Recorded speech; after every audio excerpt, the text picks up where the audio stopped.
Hello students, आज का lecture start करने के लिए हम लोग को वापस से कुछ नए फॉर्मूलेस लगेंगे. We are going to start with the second exercise, but before that we need certain formulas. जैसे कि पहला है सेक्शन फॉर्मूला. ये सेक्शन फॉर्मूला वो टॉपिक है जो आपने स्कूल में भी सुना था. ये शायद दो टाइप से होता है. एक होता है इंटरनल डिवीजन और एक होता है एक्सटर्नल डिवीजन. अभी इंटरनल डिवीजन और एक्सटर्नल डिवीजन का डायग्राम देख लेते हैं. इधर शायद हम लोग ऐसा बोल सकते हैं, R is dividing AB internally in the ratio m:2n.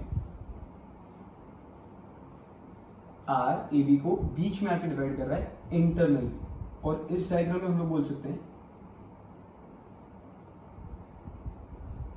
R divides AB externally in the ratio m:2n. But वो डायग्राम में m:2n होता नहीं है. m ना ये पूरा वैल्यू है और n ये पूरा है. बट हम लोग डायग्राम पे इतना फोकस नहीं करेंगे. एक्सटर्नली वाले हम लोग इंटरनली वाले डायग्राम को ही अच्छे से समझ लेते हैं और एक्सटर्नली में खाली प्लस का माइनस याद रखेंगे. देख एक्चुअली में क्यों मैं ऐसा बोल रहा हूँ डायग्राम पे, बिकॉज इंटरनली हमको डाइजेस्ट हो जाता है कि हाँ भाई दिखता है बीच में आके डिवाइड कर रहे हैं, लेकिन एक्सटर्नली डाइजेस्ट नहीं होता है. जब बाहर है तो डिवाइड करेगा कैसे? इंटरनली तो समझ में आ रहा है. इसका एग्जांपल ऐसा है कि बाहर वाला पॉइंट बीच में आएगा कैसे? It is like husband foreign में लेकिन वाइफ प्रेग्नेंट. अरे वो है ही नहीं तो होगा कैसे? तो अब इस फॉर्मूले को आगे लेके जाते हैं. और ये जो फॉर्मूले है ना, ये हम लोग दो तरीके से याद रखेंगे. एक इन टर्म्स ऑफ वेक्टर्स और एक इन टर्म्स ऑफ कोऑर्डिनेट्स. जैसा सम वैसा फॉर्मूला यूज करने का. अब वो देख लेते कैसे फॉर्मूले. वेक्टर के टर्म्स में अगर आपको फॉर्मूला लिखना है तो आप r bar is equal to लिखोगे m into B bar plus n into ए bar upon n plus n.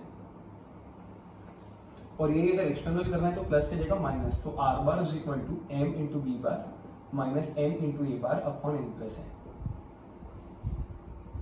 ऐसे याद रखना है. इसकी बीवी उसके साथ, उसकी बीवी इसके साथ.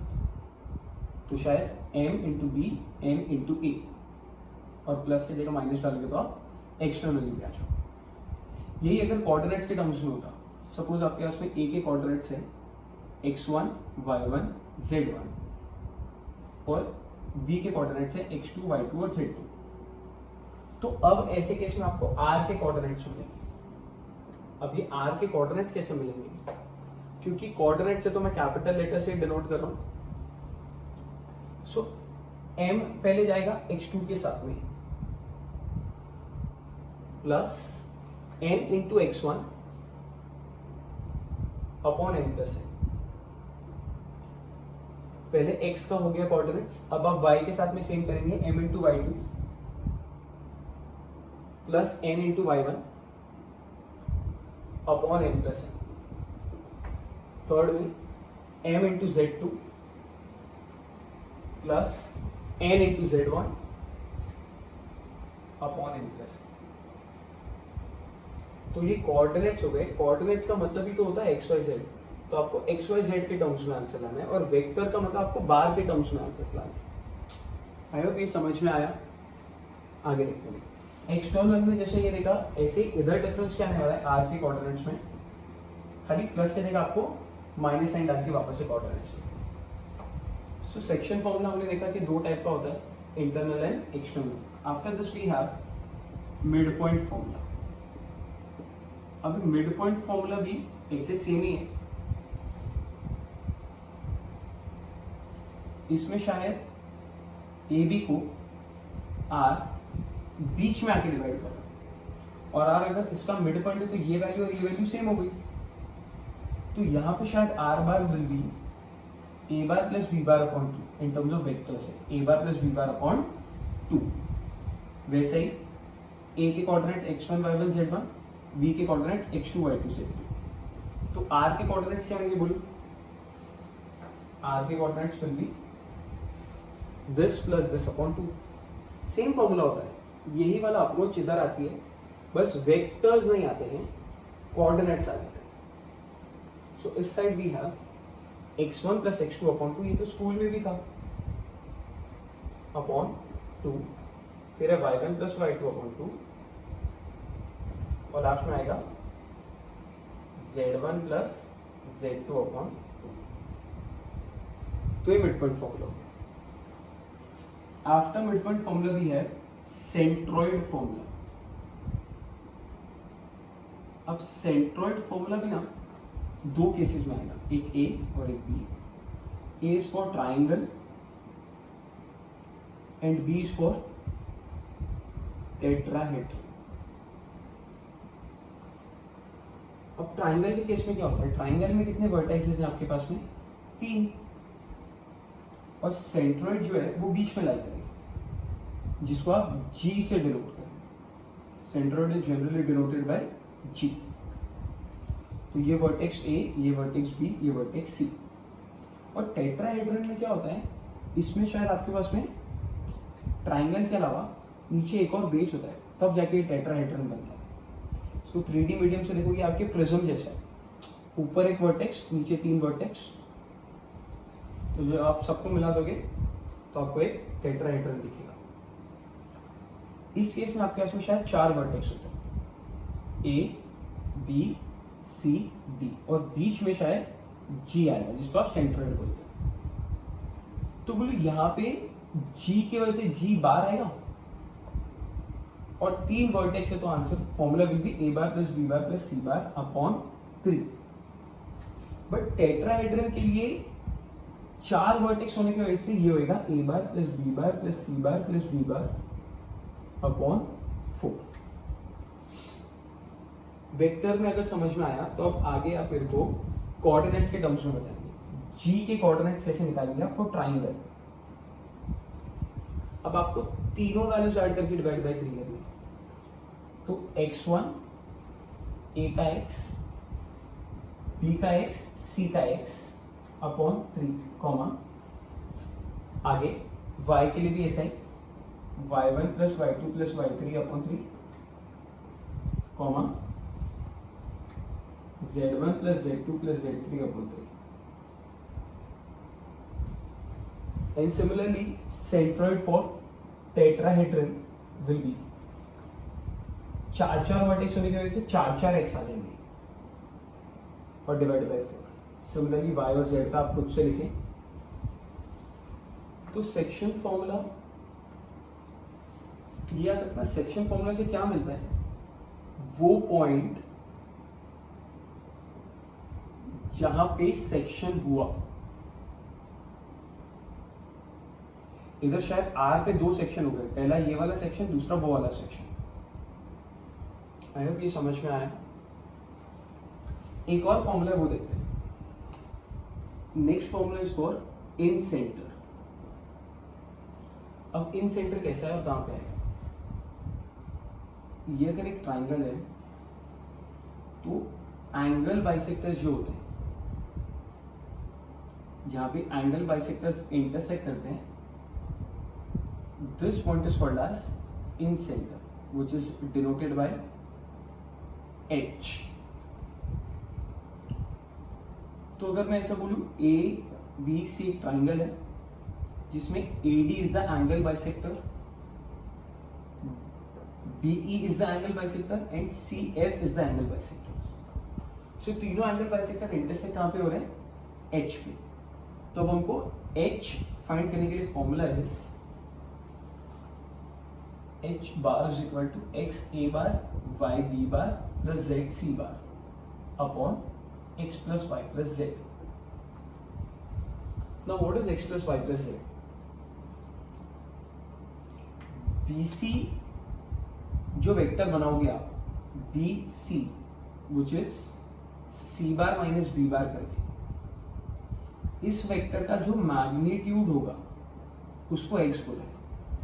मतलब A के सामने x, B के सामने वाला साइड का लेंथ इज y, C के सामने जो साइड है AB का लेंथ इज z। मतलब ए के सामने जो साइड है वो BC है, उसका लेंथ मतलब मैग्नीट्यूड इज x। बी के सामने जो साइड है AC, इसका magnitude is y। And C के सामने जो साइड है AB, इसका मैग्नीट्यूड इज z। तो as per the formula x मतलब अपोजिट साइड का लेंथ इनटू वर्टेक्स।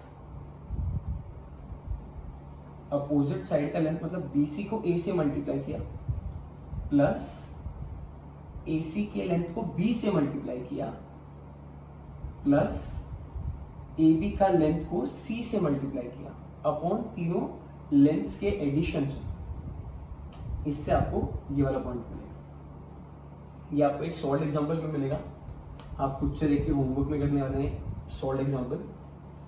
इसके अलावा ना स्कूल का एक प्रॉपर्टी है, एंगल बाइसेक्टर थ्योरम बोलते थे उसको। अब वो एंगल बाइसेक्टर थ्योरम क्या होता था? वो थ्योरम ऐसा बोलता है कि AB अपॉन AC का जो रेशियो है, AB अपॉन AC का जो ratio that is same as BD upon DC का रेशियो। ये आपको काम आएगा समझ में, very useful. This upon this is exactly equal to this upon this. And similarly बाकी भी आप निकाल सकते हैं साइड्स का। कोऑर्डिनेट्स के टर्म्स में क्या आएगा? x को a से मल्टीप्लाई कर रखा है, रादर इसका कोऑर्डिनेट्स पढ़ने से अच्छा है इसके आंसर को कोऑर्डिनेट में कन्वर्ट कर देना। तो हम लोग ये नहीं पढ़ रहे क्योंकि बहुत ज्यादा लेंथी है।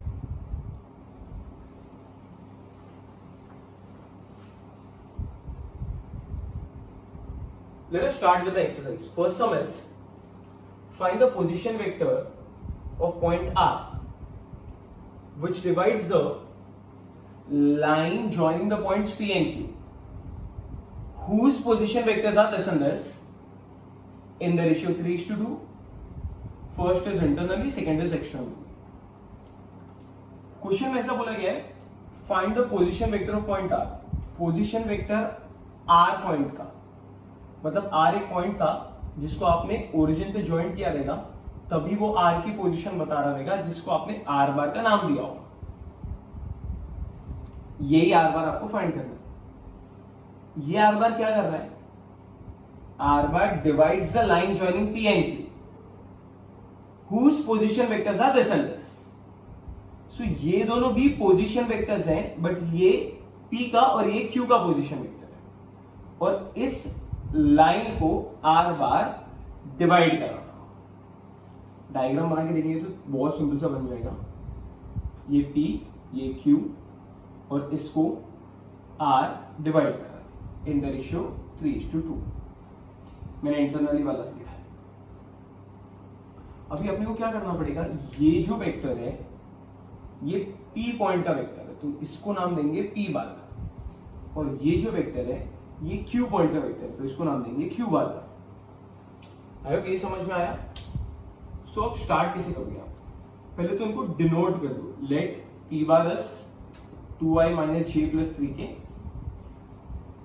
Q bar is minus 5i plus 2j minus 5k, and R बार तो हमको पता ही नहीं है, ये तो हमको ढूंढना है। तो P पॉइंट का जो वेक्टर है वो P बार है, Q पॉइंट का vector is Q bar and R point का वेक्टर इज R बार। ये ब्रैकेट में लिखने का भी मतलब वही होता है।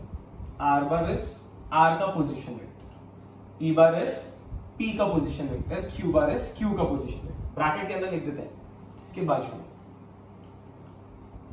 अच्छा मेरे को बताओ Q की रेशियो दिया है तो कौन सा फॉर्मूला यूज करोगे आप? Very good, section formula for internal division. So section formula क्या है? R bar is equal to 3 into P आएगा या 3 इंटू Q आएगा, इसकी वैल्यू उसके साथ, तो 3Q plus 2P upon 3 plus 2। Simplifying this, R bar is equal to 3Q, Q को 3 से मल्टीप्लाई करना है, ये रहा Q, इसको 3 से मल्टीप्लाई कर दूंगा, so minus 15i plus 6 minus 15 plus 6 minus 15 plus 2P, 2 2 से मल्टीप्लाई करना है p को, तो ये हो जाएगा 4 माइनस 2 6 अपॉन 5। आगे आप आई साथ में रख के ऐड करके सिंपलीफाई करके आंसर निकाल सकते हैं। ये जो अपने किया है ये इंटरनल डिवीजन की है। इसी में अगर अपने को एक्सटर्नल का सम करना तो एक्सटर्नल में क्या होने वाला है, सबसे पहले तो डायग्राम चेंज हो जाएगा और डायग्राम अब कैसा बनेगा, पी क्यू को आर एक्सटर्नली डिवाइड कर रहा है और वो वाले केस में ना यही फॉर्मूले में एक माइन्यूट सा चेंजेस आएगा, इधर बस माइनस साइन आना चालू हो जाएगा। और देखो ध्यान से देखना, यहां माइनस आने की वजह से ना ये जो वेक्टर है ना 2p, ये पूरे वेक्टर का साइन चेंज होने लगेगा और नीचे आ जाएगा 3 माइनस 2 विच इज 1। एक्सटर्नली वाला आप खुद से ट्राई करते हैं। मूविंग अहेड, सेकंड सम। सेकंड सम में हम लोग को बोला है find the position vector of mid point m। फिर से हमको कोई तो पोजीशन वेक्टर फाइंड करना है जैसे इसमें करना था, लेकिन इसमें पोजीशन वेक्टर पॉइंट r का फाइंड करना था, इसमें पोजीशन वेक्टर पॉइंट m का फाइंड करना है। तो m का पोजीशन वेक्टर फाइंड करने का मतलब हो गया m बार फाइंड करना है। अब ये m ऐसा वैसा कोई पॉइंट नहीं है, this m is the mid point of line joining l and n। Diagram आप खुद से भी बना सकते हो, ये l है, ये n है, इसका m मिड पॉइंट है। क्योंकि मिड पॉइंट है तो यहां से यहां तक का लेंथ और यहां से यहां तक का लेंथ सेम हो जाएगा। और कौन सा फॉर्मूला यूज होगा, सेक्शन फॉर्मूला यूज होगा या फिर ये वाले सम में mid point formula. Exactly, start करते हैं। अब देख एक और डिफरेंस है इस सम में और इस सम में। इधर आपको ना कोऑर्डिनेट्स दिए, पॉइंट के कोऑर्डिनेट्स दिए, इस सम में आपको पॉइंट का वेक्टर ही दिया था। सो अभी थोड़ा अलग हो गया सब। अभी पहले हमको इनको डिफाइन करना पड़ेगा। सो लेट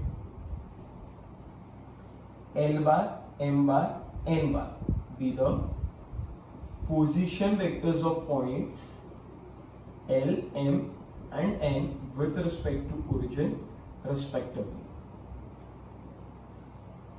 So ये ना हमने पोजीशन वेक्टर्स को पहले डिफाइन किया है और अब इनको डिनोट करके इनकी वैल्यूज लिखेंगे। L bar is 7i minus 6j plus 12k, m bar is पता नहीं, n bar is 5i 4j minus 2k। यहां पे हमने इनको डिनोट कर दिया और इनकी वैल्यूज लिखी के l वगैरह के ये डिनोशन है इनके और इनके वैल्यूज। इस समय क्या किया था, इस समय हमने खाली इनको डिनोट कर दिया कि ये p बार है, ये q बार है। इस सम में हमने सिर्फ डिनोट किया और यहां हमने denote as well as define. इधर हमने क्यों डिफाइन नहीं किया, क्योंकि इन्होंने क्वेश्चन में हमको करके दिया था कि पोजीशन वेक्टर्स हैं, पी एन क्यू के पोजीशन वेक्टर्स हैं। इसमें नहीं दिया है एल और एन का पोजीशन वेक्टर, तो हमको डिफाइन करना पड़ा। आगे देखते हैं। By mid point formula m bar is L bar plus n bar upon 2. Simply substitute the values added and divided by 2, you will get the answer. Next sum is, if the points A, B and C are collinear, find the ratio in which C divides AB and find the values of P and Q. इसका मतलब होता है given. So it is given to us that the points A, B and C are collinear. अब अपने को ये चीज पहले से ही पता है कि तीनों पॉइंट्स कोलिनियर है, मतलब ये तीनों एक ही स्ट्रेट लाइन में होंगे, A, B एंड C। तो आपको दो चीज फाइंड करनी है। पहला तो आपको रेशियो फाइंड करना है। अब रेशियो दिया नहीं है, अब रेशियो ढूंढना है और आपको वैल्यूज फाइंड करने हैं P एंड Q के। तो जैसा आपको लास्ट एक्सरसाइज में समझाया था कि अगर पॉइंट्स कोलिनियर होते हैं तो कंपोनेंट्स प्रोपोर्शनल होते हैं।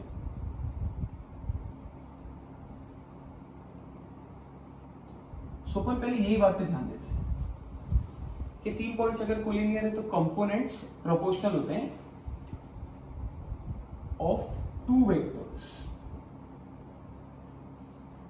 तो एक और चीज पे ध्यान देना, पॉइंट्स 3 है लेकिन कंपोनेंट 2 ही वेक्टर के होंगे, तो आपको पहले 2 वेक्टर बनाने पड़ेंगे। Let us say we will find first a B bar and then we will find B C bar. तो हमको 2 वेक्टर बनाने हैं, एक ए बी बार और दूसरा बी सी बार। अब ए बी बार कैसे फाइंड करोगे? B bar minus A bar, B C bar C bar minus B बार।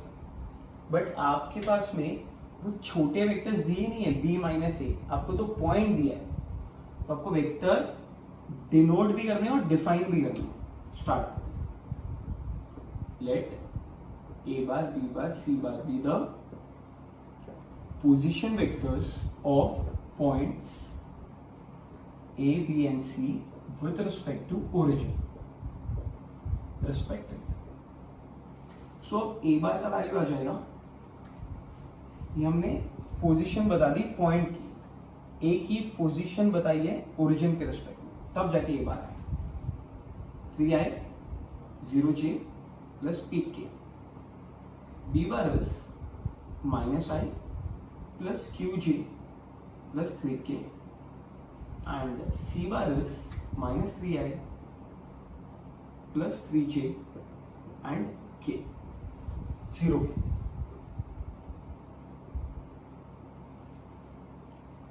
अब आगे बढ़ते हैं। So now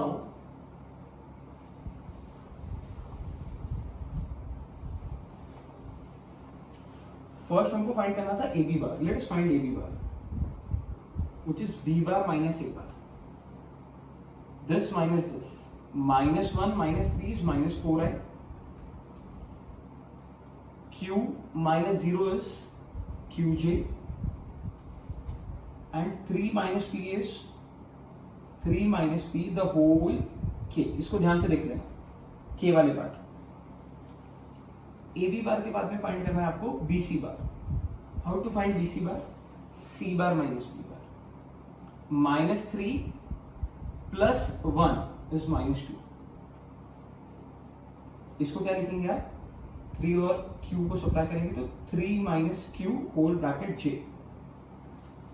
and 0 minus 3 is -3k।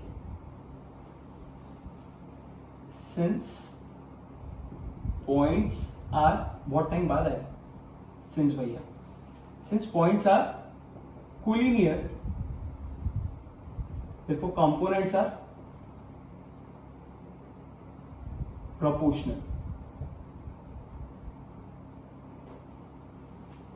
so ये कंपोनेंट्स को आप प्रोपोर्शनल कर सकते हो। so क्या मिलेगा आपको? -4 upon -2 is equal to q upon 3 minus q is equal to 3 minus p upon -3। I hope आपको समझ में आ रहा है कि इन दोनों को पहले इक्वेट करेंगे तो शायद आपको Q मिलेगा और इसको और इसको इक्वेट करेंगे तो आपको P मिलेगा। सो हुआ क्या? माइनस माइनस कैंसिल, 4 1 जा 4 2 जा, cross multiply, 6 minus 2q is equal to q, 6 is equal to 3q, q is 2। Let's find P। -6 is equal to 3 minus p, p is equal to 9। सो हमको ना सेकेंड वाला part पहले solve हो गया, मतलब हमको वैल्यूज मिल गए पी एंड क्यू के। अब क्या कर सकते हैं अपने को? जो रेशियो फाइंड करना है उसके लिए, रेशियो फाइंड करने के लिए 2 तरीके से सम हो सकता है। एक तो याद रखना कि जब भी आपको रेशियो ढूंढना रहेगा, हमेशा आप रेशियो को m/n नहीं लेंगे जैसा अपन जनरली लेते हैं, हम लोग ऐसा रेशियो नहीं लेंगे। Will always take the ratio to be p/1। हमेशा आपको सेकेंड वैल्यू 1 ही लेंगे। Q1 लेनी है, आपको कैसे पता सर 1 ही आएगा? मेरे को नहीं पता 1 आएगा, वो लास्ट में t का वैल्यू कुछ भी आएगा ना तो 1 अपने आप चेंज हो जाएगा। सपोज t का वैल्यू 2 आ गया, so ratio will be 2:1। Suppose t का वैल्यू 5/4 आ गया, तो 4 को हम लोग ये साइड शिफ्ट कर देंगे, सो t:1 अब दिख रहा है 5/4:1, जो कन्वर्ट हो जाएगा 5:4 में। तो अपने आप ये वैल्यू चेंज होगी, जो 1 थी अब वो 4 हो गई। आई होप समझ में आया। इसमें 2 अननोन्स आएंगे तो ये मत लेना आप, यही रेशियो लेके करेंगे सो। इसके अलावा अगर t कभी कभी नेगेटिव आ गया, विच इंप्लाइज एक्सटर्नल डिविजन हो रहा है, और t अगर पॉजिटिव आएगा, विच इंप्लाइज इंटरनल डिविजन। हम लोग को अगर रेशियो ढूंढना है तो हम अज्यूम करेंगे t:1, और हमने ये मान लिया, हमने ये भी अज्यूम किया कि वो इंटरनली कर रहा है। अगर एक्सटर्नल कर रहा होगा तो t अपने आप नेगेटिव आ जाएगा।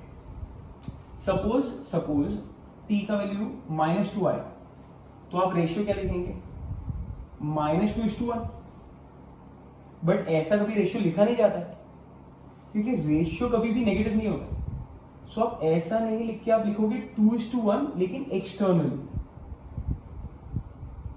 और अगर t पॉजिटिव आएगा तो आप लिखेंगे 2:1 इंटरनल। आई होप बाकी सब कुछ आया समझ में। तो ये तो वो तरीका हो गया जो बहुत लेंदी मेथड है ये वाला। हम लोग को इसके अलावा कोई दूसरा मेथड है क्या?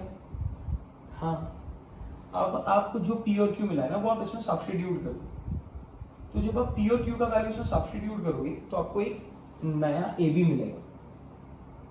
What will be new AB का वैल्यू नाउ? -4 आया। QJ will be 2J and 3 minus PK, which is 3 minus 9, which is -6K। इसमें से कुछ कॉमन दिख रहा हो मत लेना। आपको मैंने बताया था कोलिनियर वाले सम्स में कॉमन पहले से मत लेना। जो अपने सेकेंड फाइंड किया BC वो देखते हैं।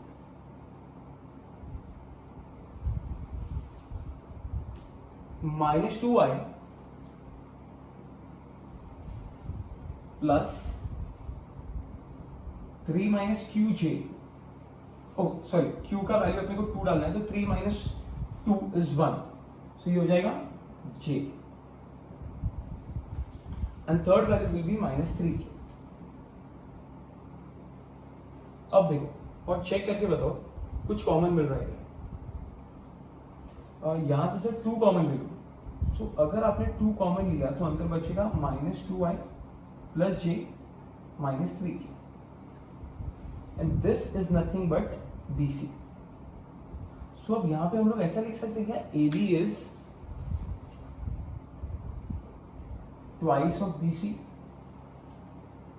और अगर मैं BC को नीचे शिफ्ट कर दूं तो ऐसा बन जाएगा AB upon BC is 2, which is 2/1।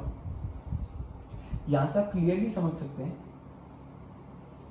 कि B एक कॉमन वैल्यू है, और AB और BC का जो रेशियो आ रहा है वो 2/1 आ रहा है। तो ये शायद 2 हुआ और ये 1 हुआ। मतलब यहां से क्लियरली ये भी समझ में आ रहा है कि B A और C को इंटरनली डिवाइड कर रहा है 2:1 की रेशियो में। लेकिन आपको तो फाइंड करना था कि C डिवाइड कर रहा है AB को, तो C शायद AB को एक्सटर्नली डिवाइड कर रहा होगा। अब एक्सटर्नली के लिए आपको डायग्राम में समझाया था मैंने कि ये M और ये N दिखता है, लेकिन जो रेशियो है वो पूरा M/M - N का रेशियो होता है। तो ये पूरा कितना है? 3, और ये छोटू वाला value is 1। So final answer है C divides AB externally in the ratio 3:1। I hope ये समझाया आपको।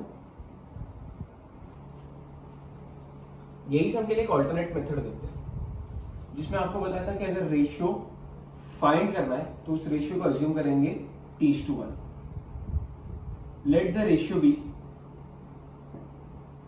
3:1, और हम पहले से अज्यूम कर लेंगे कि वो इंटरनली डिवाइड कर रहा है। इसके लिए हमने रेशियो भी पॉजिटिव लिया होगा। अब as per the question C divide कर रहा था एबी को, तो हम लोग डायग्राम बनाते हैं जिसमें सी को बीच में रखते हैं, तभी तो वो इंटरनली डिवाइड करेगा एबी को। तो ये वाला डायग्राम अब अपन प्रिफर नहीं कर रहे। C divides ab, values of a is 30p, but p का वैल्यू शायद 9 था, c का वैल्यू इज -330 एंड b का वैल्यू इज -1q3। आगे by section formula,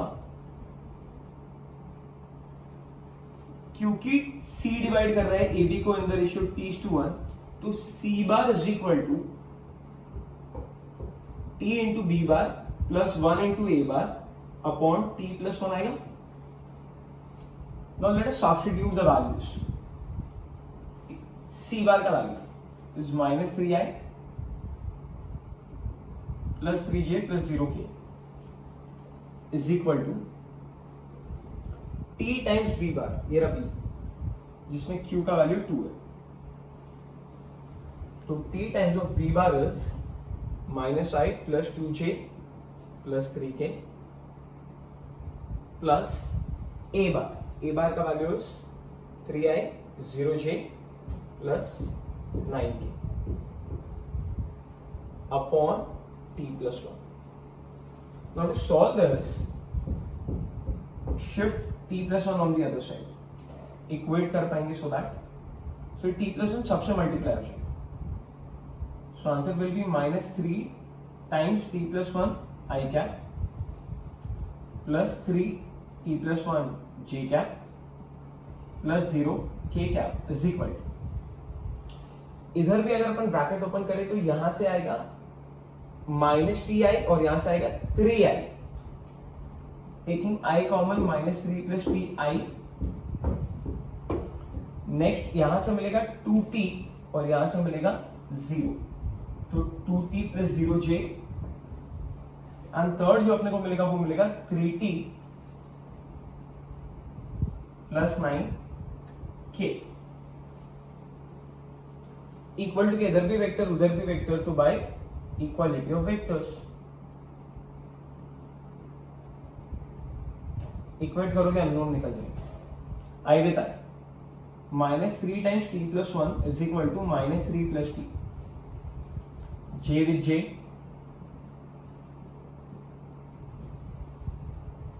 and k with k।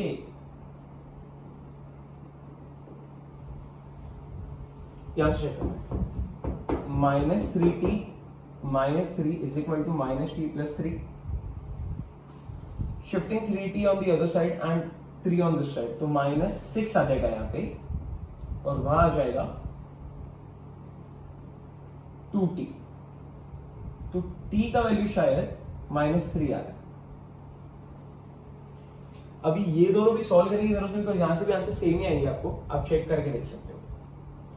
3t plus 3 is equal to 2t on this side, 3t minus 2t is t is equal to -3, same आया। अगर आप वहां पे भी जाके check करोगे तो आपको सेम ही आंसर आएगा।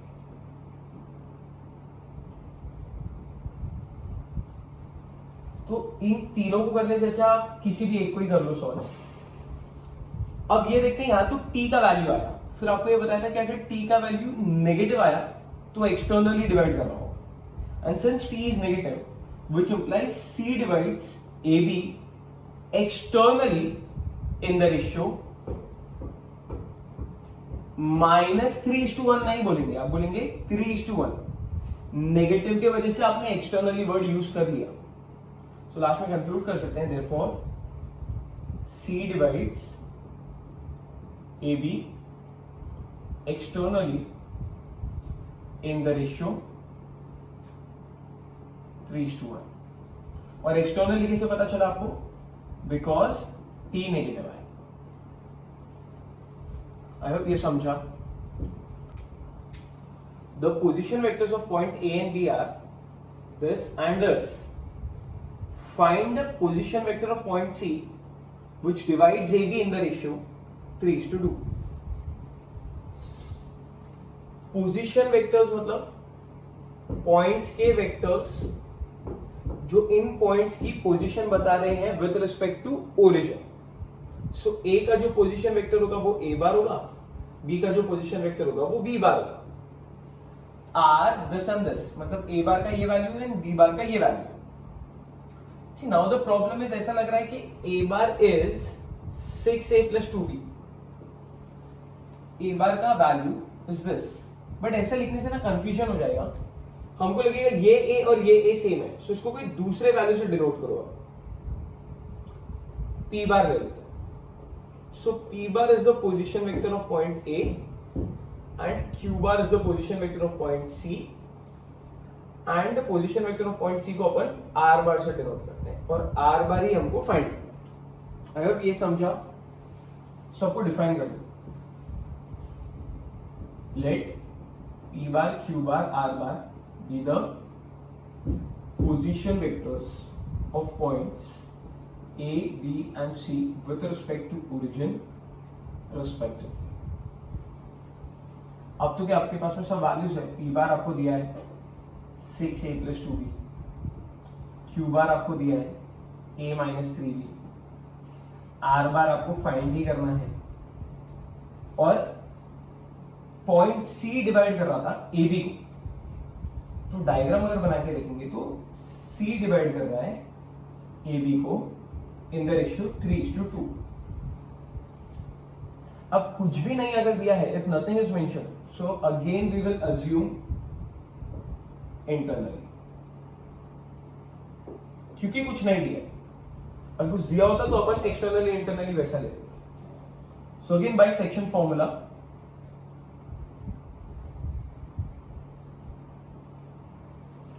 ए का जो पोजीशन वेक्टर है वो P है, B का जो पोजीशन वेक्टर है वो Q है, और C का जो पोजीशन वेक्टर है वो R है. So using section formula, can anyone tell me what is R bar? 3Q bar plus 2P bar upon 3 plus 2. Substitute values of P and Q, you will get the answer. I hope ये समझा.